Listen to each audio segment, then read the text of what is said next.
Hello, hello, hello, and welcome to the Conservative Poet. It has been a while since I've been on here live, and I want to say thank you to the person that's currently in the room. Hello. So I got myself a strike. I got in trouble with YouTube a couple of weeks ago. They took me down for 7 days for things I won't mention here now because I don't want to be taken down again for another 7 days, or they take me down forever, who knows. But in any event, today we are going live, and I'm going to be playing for you all an interview. Well, it wasn't an interview, it was more of a chat with a girlfriend of mine, Julianna, who is on the Watchmen Action channel. And we're friends here in real life in the ground. And so we decided to come together to have a conversation about some of the issues that we're seeing that's going on in our own local community. So it's an hour conversation, and we're gonna just dive right into it. And the conversation is already pre-recorded, so you're just going to see it the way it was. And then I'll be in the chat, so I will be there, manning there, and we can chat it up there. And you can just go ahead and enjoy the conversation. And we talked a little about the Vision Zero cities that's happening. It's actually happening in our own city. That's one of the reasons we decided to have this conversation, and it's happening across this country. There's things coming for you guys. There's things coming, things that we did not give consent for. And so that's what we're gonna do. Juliana and we're gonna just chop it up. Two girlfriends having a conversation. So I'm gonna add that to the screen, and I will see you in a bit. I'm Julianna Ormond with Watchmen Action. Amanya Salas, the Conservative Poet. So Amanya and I have been friends for a number of years, and we decided that we wanted to have a conversation, right? And we thought, you know what, since we're going to have the conversation, we might as well do it in front of the camera so that we can share with you what we're thinking and what we're seeing. Yes. So we are happy that you're going to join us for this very important conversation that we're having in reference to our community and the things that we're seeing on the ground where we live. And it may be happening where you live also and on the ground. So that is part of the reason for this conversation today. So we started talking about the fact that ordinary people, citizens, need to stand up and have their voices heard, right? Yes. And how important it is because, you and I, we've been doing some political stuff. We've been out there having conversations. We've been doing some podcasts and stuff like that. But we've now gotten to the point where we're really, really concerned about what's happening, to the point where we're like, okay, what do we need to do to be able to really move our agenda forward? Because if we don't do it, who'll do it, right? Yeah. And that's the important thing, is that when you're in your community, there's so many things that's going on, and sometimes you're not aware of it. And, you think everything is good, and one day you wake up and things has completely shifted. Things have changed, and you're like, well, what happened? When did this happen? I never agreed to do this. And so it is quite important to be active in the community, because things can happen and you just don't know, right? So we're going to be talking about Vision Zero, amongst other things, right? But as my husband and I were talking about it, before I tell you exactly what it is, I literally said to him, how is it that we've got something that's being instituted upon the citizens of the United States, right? And we didn't request it. We're not asking for it. When did things happen around in our community that we're not saying it's what we wish to have happen? Instead, I'm looking at Vision Zero going, I now live in a Vision Zero. And if people don't know what that is, I'll go into it in a moment. But I'm not interested in people telling me where I can go, where I can spend my money, how much money I'm going to have, where I'm going to live. We're talking about an open air prison. So that's what a 15-minute city is. That's what a Vision Zero is, right? Mm-hmm. But nobody knows about it. But this morning I'm looking at my husband going, how is it that this is being thrust upon us right? Mhm. And how long have you known about it? Oh, I just recently found this out. But even But though it's been instituted. it's been instituted, but we don't really look at it and think about it.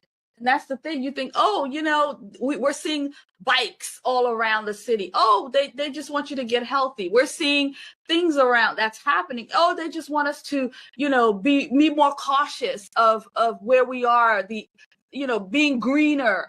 And you never know, and you're just like, and all of a sudden this is what's been implemented right before your eyes. And so they're lying to us about what they're doing. Yeah. They have an ulterior motive, an agenda as to why they're doing what they're doing, but they're selling it to us, right? All the propaganda, so that we will accept these things to happen to us.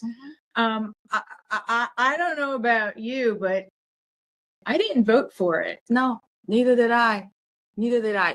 The people that we put in office takes it upon themselves to make decisions for us that we're not privy to. They say, well, you know what? They've elected us to be in charge, so we're going to be in charge, and we're going to implement the things that we believe, the things that we think is best for we the people, without putting we the people in the middle of the decision making, in the middle of the process, because they feel that they are in control and in charge of our lives as a community. So this morning, RC and I wrote an article talking about 15-minute cities and what's actually happening in our area. Because I thought, you know what, we're just going to start highlighting what's happening in Central Florida. Because everybody goes, oh, we're such the free state of Florida. Well, I'm sorry. Let's dispel that lie and call it for what it is. So this morning, my husband and I wrote the article talking about 15-minute cities that are happening right here in Florida and across the United States. But we called out people like Jim Turney, who I literally had a conversation with at Americans for Prosperity. And he said to me, oh, don't bother buying a car place where they fix the cars, because there will be no more accidents, because all the cars will be driverless. There will be no accidents happening around us because the roadways will be all taken care of. And I'm sitting here going, excuse me? And he said, yeah, like taking the bike is really great. It only took me like 25 minutes from my house to get to AFP. And I said, what?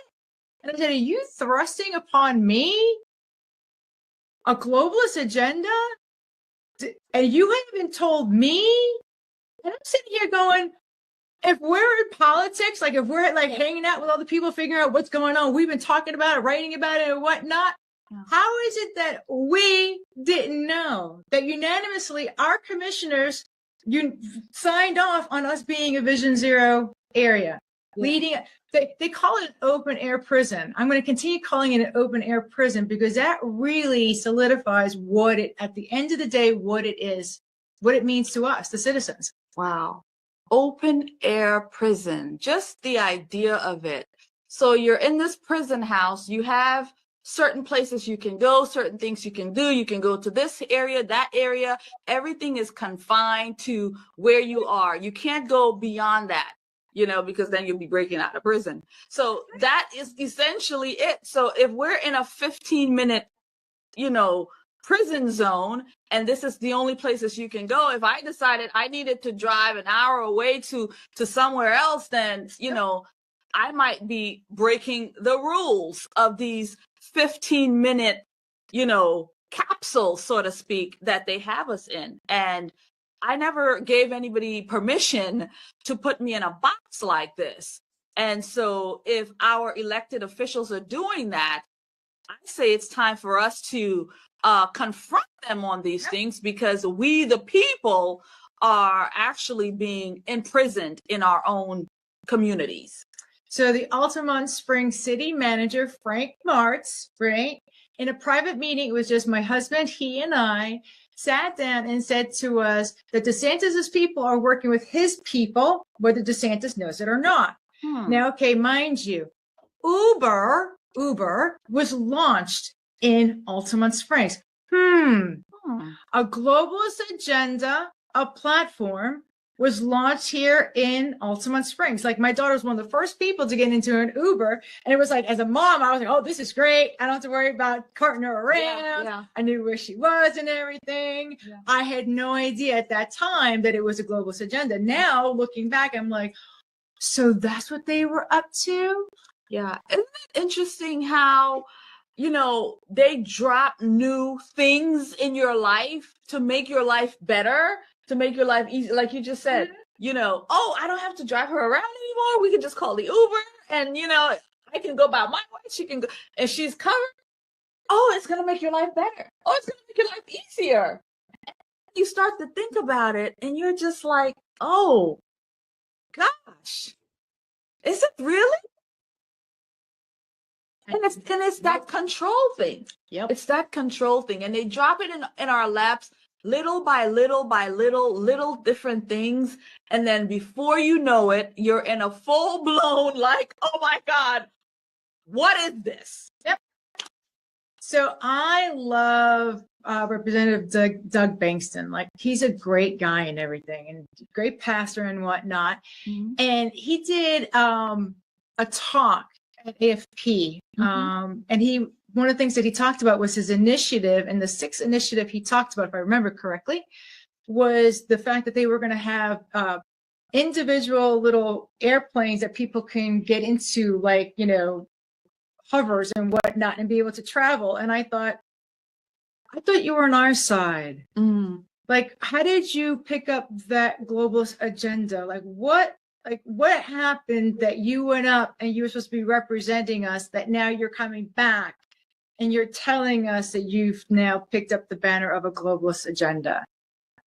Wow. I have been in the room where he's explained this was a bill, right, that he was running last year, and he talked about the little airplanes and, you know, how all that was working, you know, and I was just like, wow, we're literally about to become the Jetsons.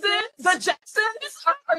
Are you telling me we're gonna have little airplanes flying around us? We're literally about to become Jetsons? Like, that's what's happening? And so, but I never looked at it like this global agenda thing. I just thought, oh, we're literally moving into this AI world, into this, you know, world of Jetsons, and we're going to have little airplanes, little helicopters to carry us from one portal to another, or from one zone to the other.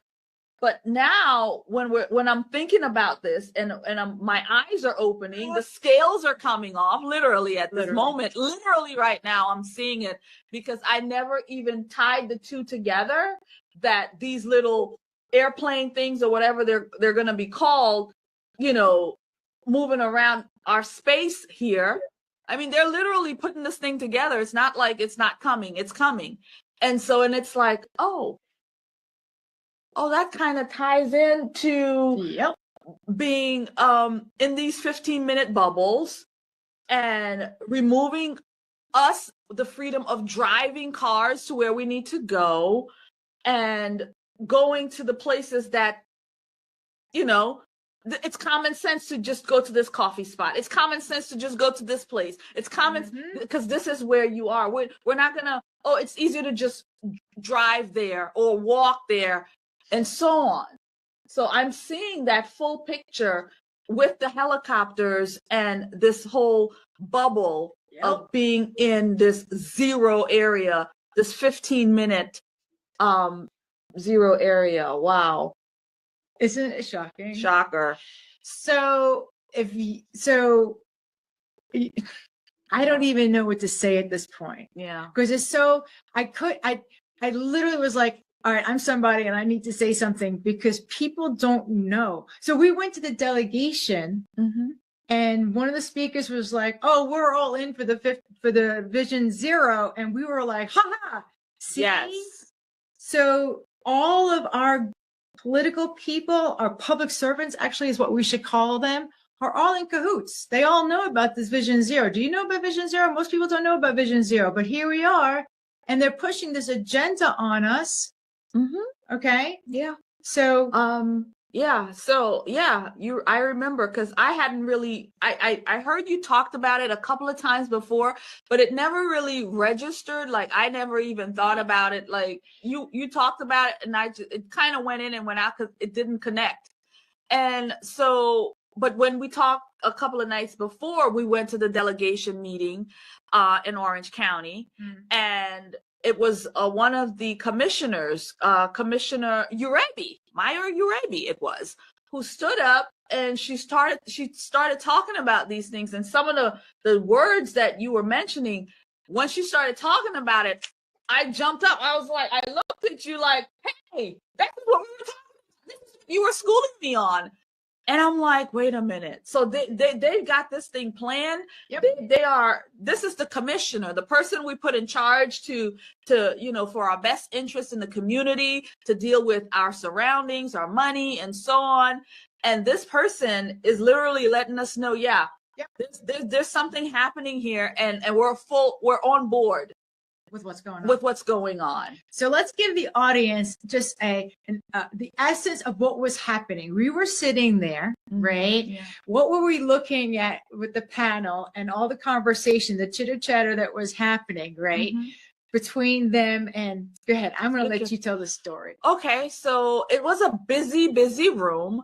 And we walked in, just from walking in, everybody's chattering, who's who and what's what of Orange County is in there. And the two of us walk in very still and taking in the room and deciding where we're going to put ourselves down. And so we decide. And so we're sitting there at the top of the room is all of the delegation. So if you don't know what that is all of our representatives here in Orange County. So I'll throw a couple of people, all of the districts that's covered. So we have the District 42, Representative Anna Escamani. We have District 17, what's his name? Oh God, Carlos Guillermo Smith.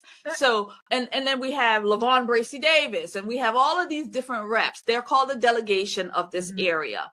And so they are sitting upon their thrones, kind of overlooking we the people. And again, what I found interesting about this is that regular, normal people weren't there. We the public, we're not really there. It was just the movers and shakers of the town, the who's of what's was the ones there. And we were just peasants pretty much in the space, and watching how the sausage is kind of made. And so all of the top people were there. The school board chair was there. Everybody from all the different sectors, the law and order sector were there. The school board sector were there. The churches were there. The universities were there. Everybody who's who and what were there. But the people that were missing were you and me. Well, we were there, but we the people was not there. Tell them how the nomination happened with Lee Perry. Oh, God. Okay.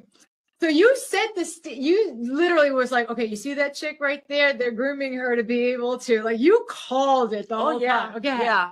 So, yeah, she is being groomed for what? I don't know. Obviously, she'll probably be running for Congress or something at one point, State House, probably stepping stones to get her where she needs to go. Right now, she is an aide to one of the commissioners in Orange County. But yes, she's being groomed to take over, because that's what you have to do. You have to make way for new people, for younger people. And so she's being prepared to do that. So her voice is a very progressive one here in the county.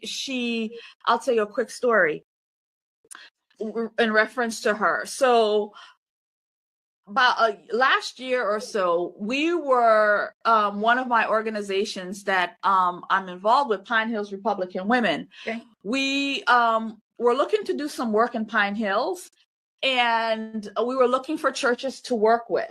And so we found a church. We were going to be doing a free concert for the youth. And so we found a church to put this on, and we went with that church because they had 3 schools on their property. And so we were like, okay, this is going to be a youth concert. We're going to find a whole bunch of kids to present, to give this free concert to.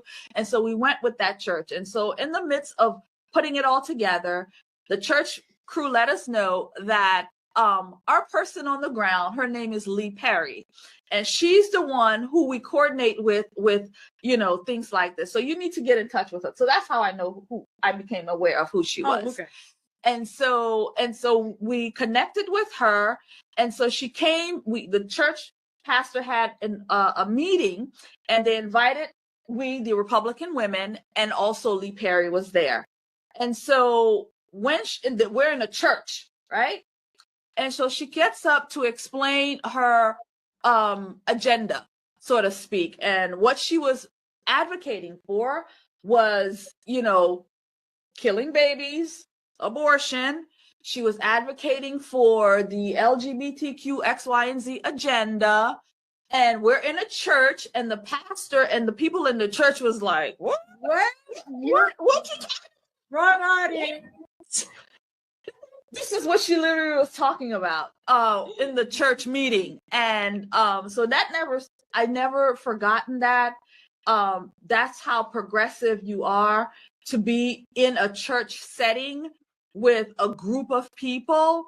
And this is what you present as, the cause that you're fighting for, the people. And that is to murder innocent babies, and to, of course, cut off children's parts. So, okay, so they had to nominate somebody for a position. Yeah. Talk about the caddy and how they. Oh my God. So it was insane. So the delegation, they had to decide on the officers. So who's going to be the treasurer, who's going to be the secretary, who's going to be the chair. And so during this meeting, there was a couple of key people that you could tell, if you're in high school, the cool kids club, right? They the cool kids club. And so it's like, it was about 4 of them, maybe 5 of them, cool kids. They all sat together and, ready to do whatever. And so they says, well, yeah, we're going to have to nominate people. So for these, key, 3 key positions for the committee. And so one says, who do we represent? Who do we nominate for chair? But they're all giggling. They're all giggling. They're like, okay, now it's my turn to talk. I have to say something. She was like, look, sweet. You're the chair. Who all agrees? What in the world? It was like a bunch of kids coming together, having a good time. Going, oh, let's just do this. And it was one of those, what? Professional. Like, you can see it was all contrived. It was. And then the next one says to the secretary, she says, well, I want you to be secretary. Secretary. And so we have a panel of, what is it, like 9 or 10 of them up there. Uh-huh. And so these people, and then the other one nominates Guillermo Smith. We nominate Guillermo Smith to be secretary. So now it's all done. And so logic kind of knocked on their dream there. And somebody, Mr. Trudeau, representative district, I can't think of it.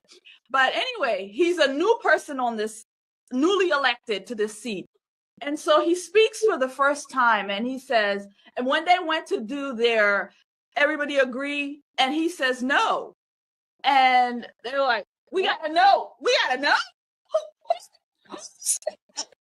And so so now he says, the way you're doing this, I'm gonna paraphrase, try to remember. He says, but the way you're doing this is not really constitutional. You need to have 50% of this body to agree that you can be nominated as, the chair, as the secretary, as the treasurer.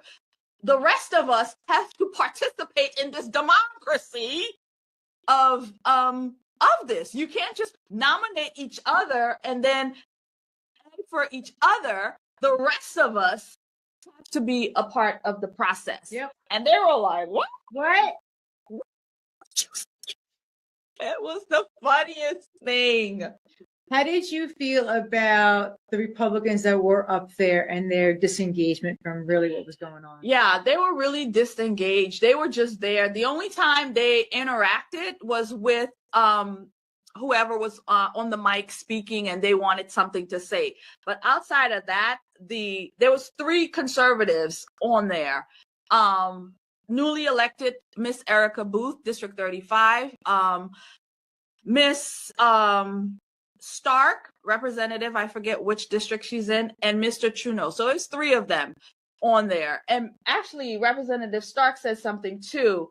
After Trudeau was done, she says, there are other people in this body that brings in different skill set. You all aren't even presenting to other people like we to be a part of this. You all ought to. It was like they prepared behind the scenes. Yep. Okay, I'm gonna nominate you. I'm gonna nominate you, and I'm gonna say yes. And they're going to. And they did this beforehand. I would think somewhere that maybe there's rules that you're not supposed to do that, to sort of talk about these things before you have an official thing like that. I'm kind of curious about that, because I don't think you're supposed to be having conversations about that prior to the meeting and stating who we're going to nominate for these things. So Representative Stark made a great point in stating, look, you all have concocted this thing up together where you're not even giving other people in this body an opportunity to serve in this capacity. Okay, so we're sitting behind. We make a comment. The woman in front of us turns around and says, she says, well, this is how it's done in Tallahassee. And well, before she did that, newly elected Senator Carlos Guillermo Smith said it at the top. And that's when I said my comment. So he jumped into the mix and he says, I'm going to paraphrase, just to put it in my own words. He says, well, in Tallahassee, the Republicans have the majority and they're able to pick who's going to be chair, who's going to be secretary, who's going to do this and whatever committees. And, but here in Orange County, right here, we have the majority and we're going to pick whoever we want. And so I said, did you pick up on what he just said? Like, what? It. Then I tried to, because you were fussing with something, yeah. I remember. And I tried to repeat it so you could hear. And the woman in front of us turned around to tell me, well, there's nothing wrong with that. This is how they do it in Tallahassee. Then they're just following the protocol. And so if they do it like that in Tallahassee, they can do it here in Orange County. They're just following how Tallahassee runs things under the Republican majority. So it was crazy. So why would somebody adopt that mentality instead of cleaning up and saying, okay, you're right, people behind me, they shouldn't be doing that, but they're doing that in Tallahassee. So we should address these people in front of us and we should address the people in Tallahassee. She didn't do that. No. Instead, she acquiesced and said, we're just going to use that to our advantage because we can do that. And it's just like, yeah. No morals and no scruples? No caring. No. And you could tell from what I could tell, as soon as I saw where she was going, I was done with the whole exchange with her, because I could see that she was, it's those vote blue no matter who type people, we're in this, we're going to vote blue down ballot. It doesn't matter who it is, what it is.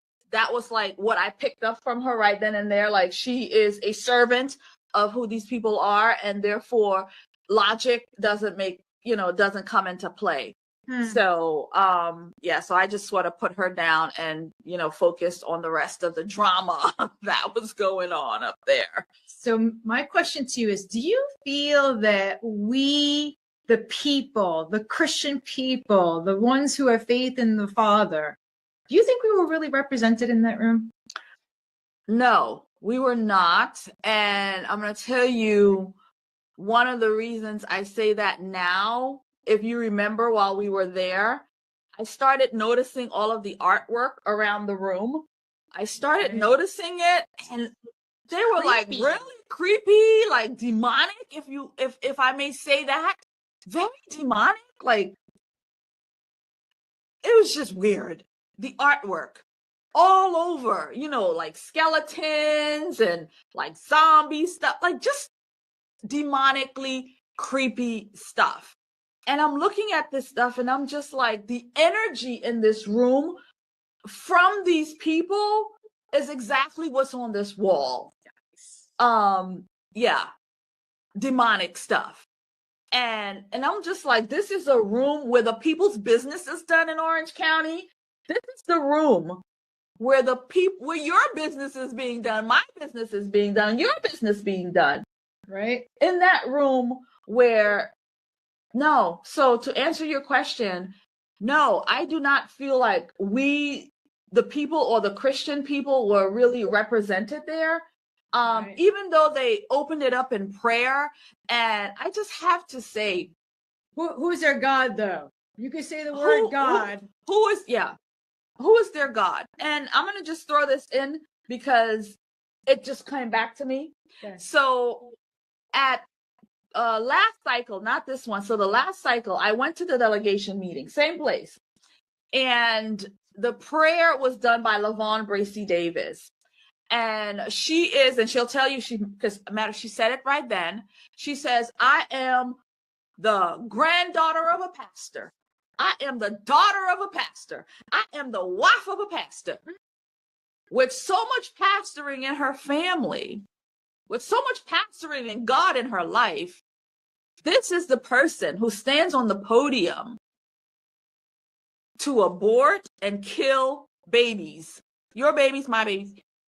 This is what they advocate for. With so much God in you, with so much God. I mean, you were literally birthed out of the good book. What happened? Hypocrisy, cultural Christianity is what happens.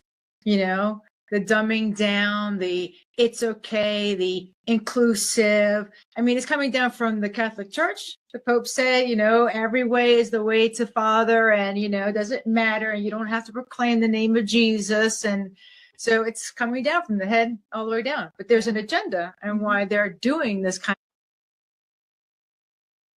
of.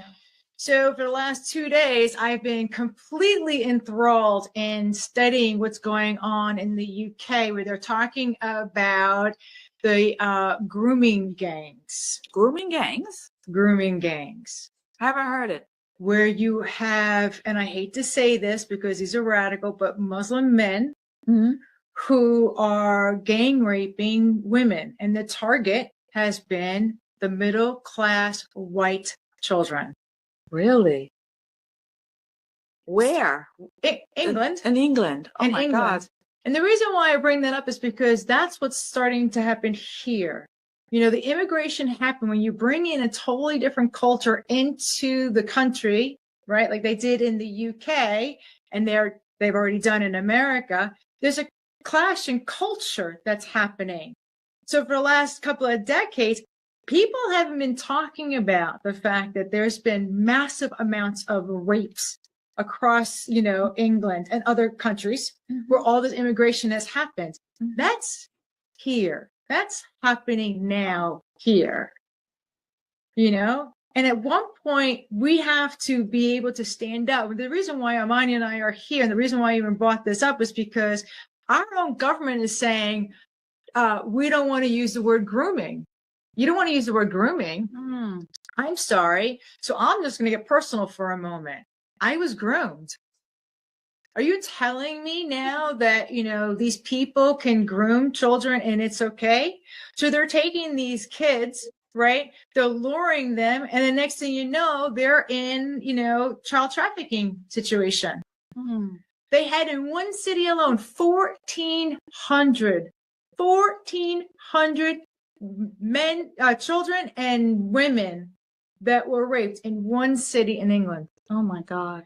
Like, we're at the point where we need to get like that serious, because that's what's going to be happening. Or what is already happening in the United States of America.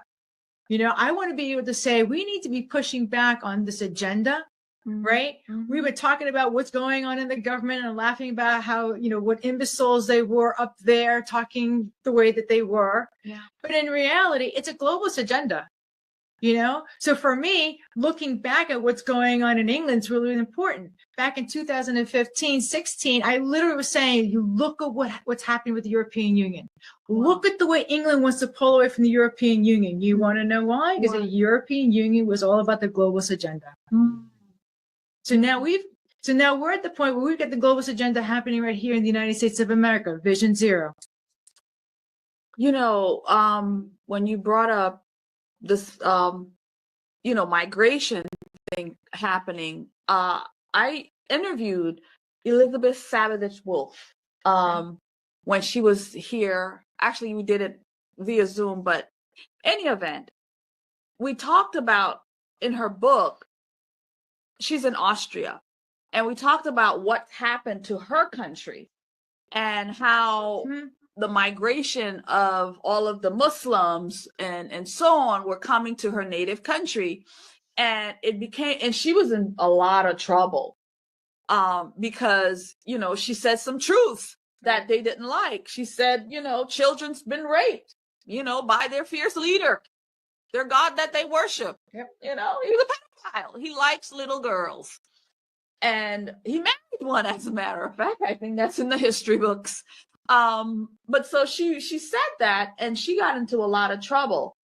And we talked a little bit about just that, you know, the people coming in, violating women, violating the way of life there, because again, they're bringing in their own traditions, they're bringing their own stuff, and they're not really assimilating with the population. And so she was really concerned, because at one point their needs were put above the citizens' needs. Correct. Right? Correct. And if you said something about it, then you're what? A xenophobe. Racist. Oh, but yeah, but that's what's happening here in America too. And I mean, when we talk about women being raped, Riley Gaines, when we're talking about, you know, little girls being, you know, defiled, these are all of the same things. And these people are coming here, and they believe that they can have whatever they want as men, you know, and they take you. And our government is allowing this to happen to us. We the women, we're really under attack when you think about it. All of these rapes, we got our own issues with our rapists here, but to bring in foreign rapists too. God. The government overseas is saying multiculturalism doesn't work. No, that's not true. Multiculturalism works. When you've got a culture that doesn't want to assimilate, right? Yeah. Because Europe is going, we're losing our culture. The English are going, it's no longer the Brits that are here, right? Mm-hmm. So there's all these countries that are now turning over. They're going, we're losing our cultural identity. America the same way. I don't know, when we were kids, it was made in America, made in the USA, rah, rah, rah, America, America, America, right? And then what happened? Bill Clinton happened, and a lot more. We are losing our culture. And I think that we're under attack. Those of us that wear the cross, okay? We need to understand that this is a war. People think, oh, it's not a war because we're not seeing all the bombings and stuff like that. I'm sorry. I see chemtrails. I'm sorry. I saw what happened in LA and in North Carolina and you know, so like, I'm sorry. But at some point you have to go, A plus B equals C. Yep. Huh. It's not Z. It's C. It's C. Like at some point people have to stop saying, you know, I don't believe your lying eyes, right? Mm-hmm. Just because you're saying it doesn't mean that it's true. Yeah. Yeah. right? And we have to push back, because if we don't push back, I mean, we're in Vision Zero area right now. We've got the hospitals in my area that are allowed to do the transition surgeries to children. No. Yes. Really? Mhm. I didn't know that. Surprise. They're allowed to? They're doing it here. This is insanity. Yep. It's all, you got to take a moment and just like be one with that, and understanding that, you know, they've been selling us the fear of this type of stuff happening, instead of understanding that this stuff has already happened and that it's already here. It's not coming. It's already here. And we keep acting like we need to prepare for something to come, instead of understanding that we need to now defend the territory that we already lost. Yeah. Because it's here. It's here. Wow. And that's why I bring up the grooming situation.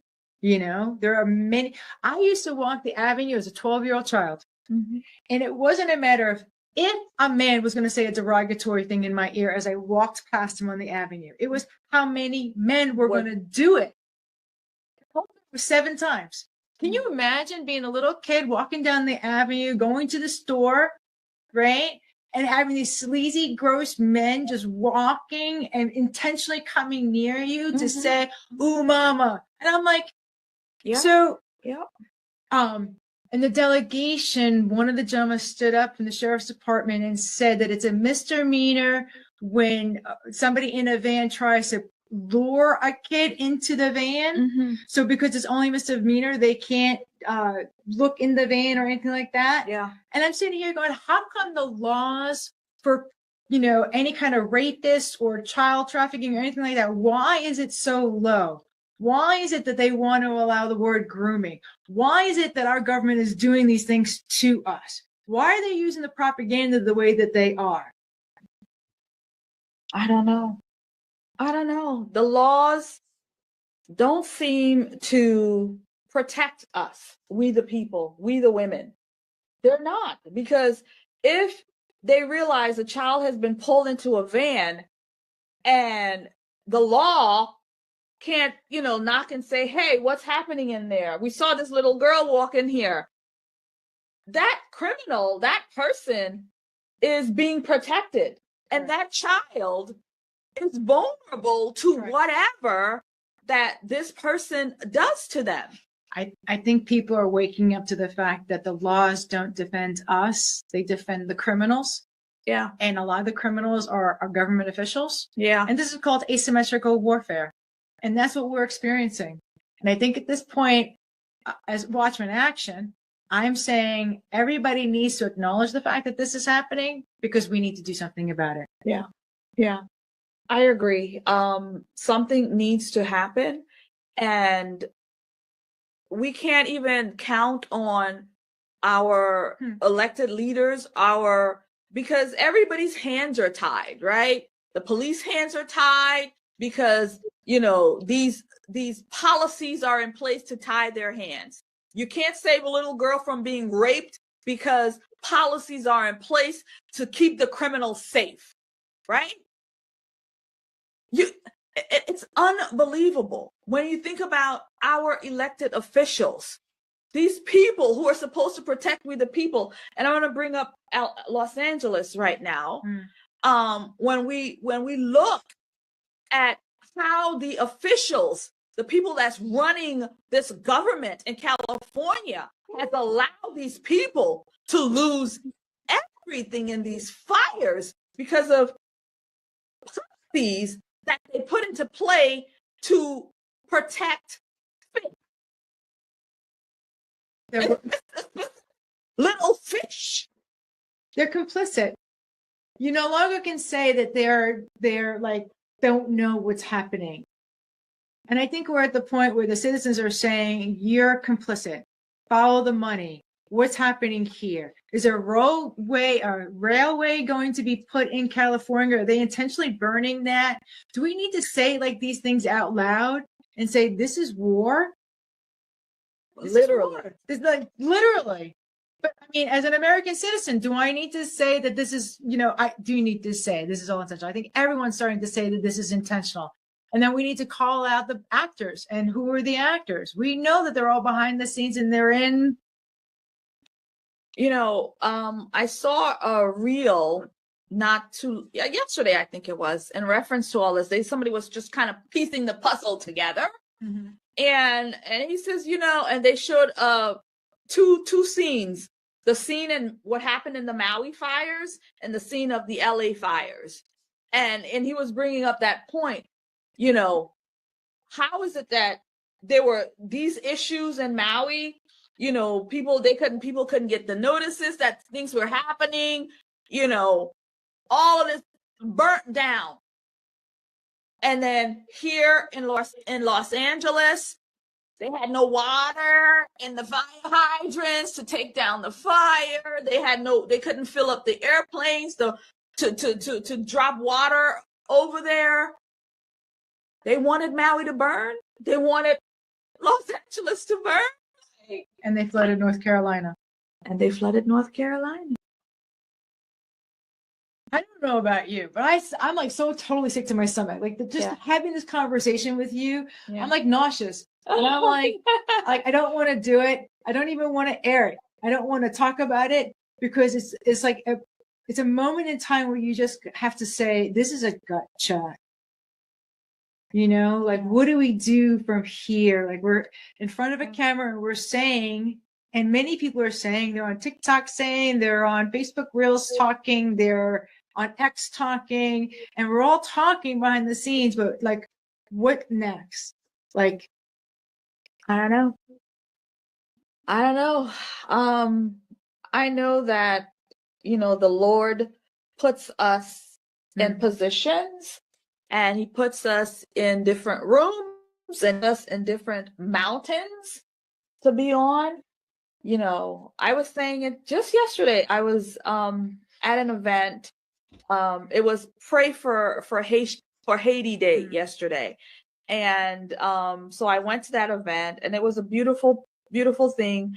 But the demons were there, and I had to really pray. Like, it wasn't just, the politicians were there. Some of them were there.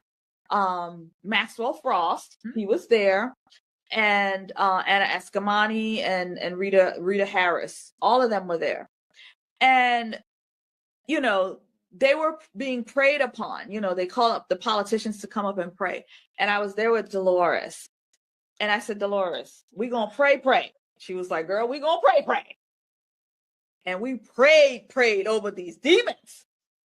And I say that because we're called to be able to stand up in a room around people who are demonic and stand up and say, you know what? I'm going to pray. I'm going to call on the Holy Ghost, and we're going to pray right here. Right. And I prayed for them for redemption and things like that, for them to change their hearts and things like that. But I say God puts us on different mountains because sometimes you have to pray for somebody. Sometimes you have to get on here and speak what it is that needs to be done.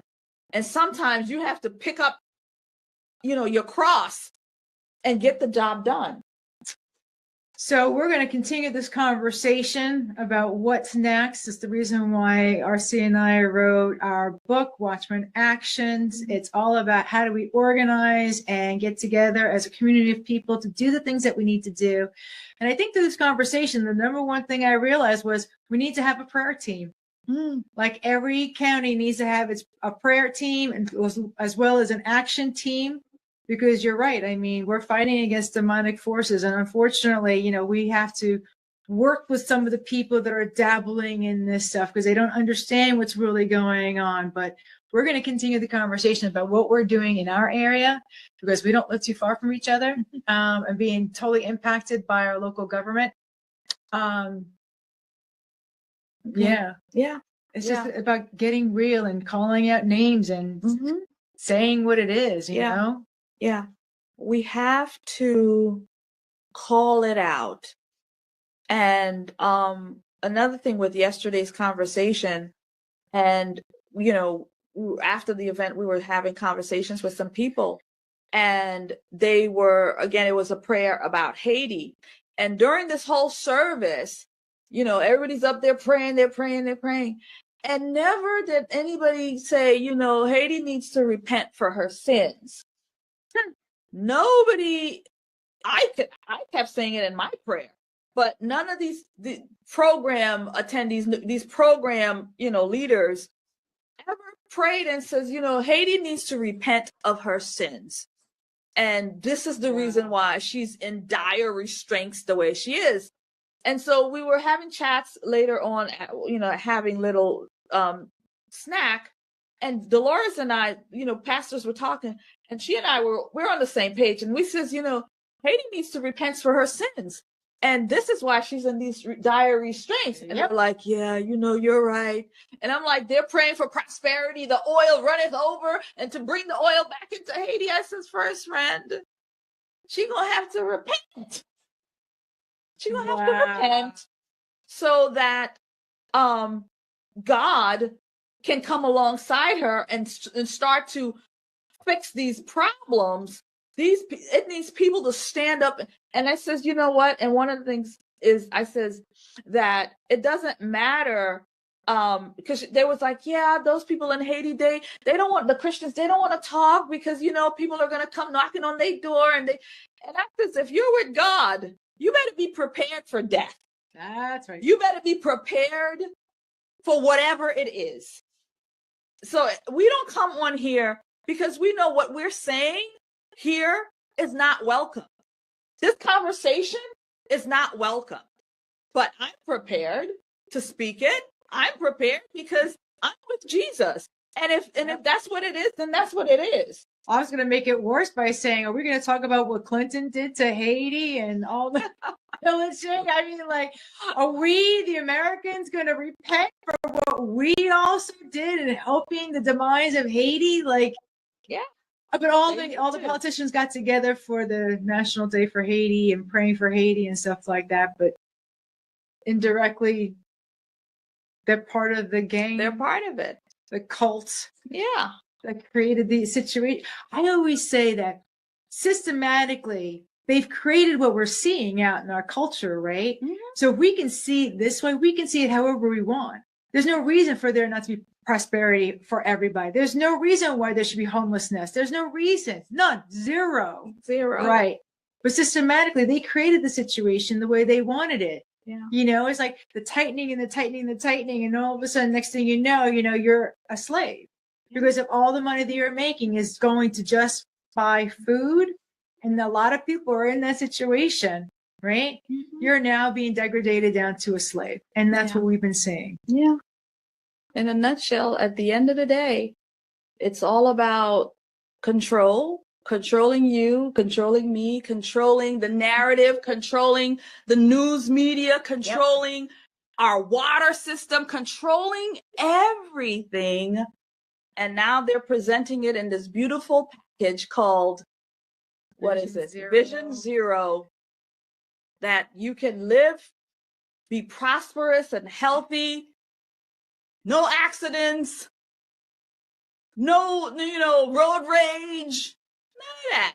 Their tagline is live, play, work. Play, work. Right. Can you imagine? You can live, you can play, you can work in this 15-minute city in this open air prison. Gee, thanks. Yeah. No, I'm sorry, but my sovereignty comes from my Lord. That's it. Freedom. So I think we're going to wrap this guy up. All right. We're going to have conversations with you guys every week. Okay. Because we're going to be talking about what's happening.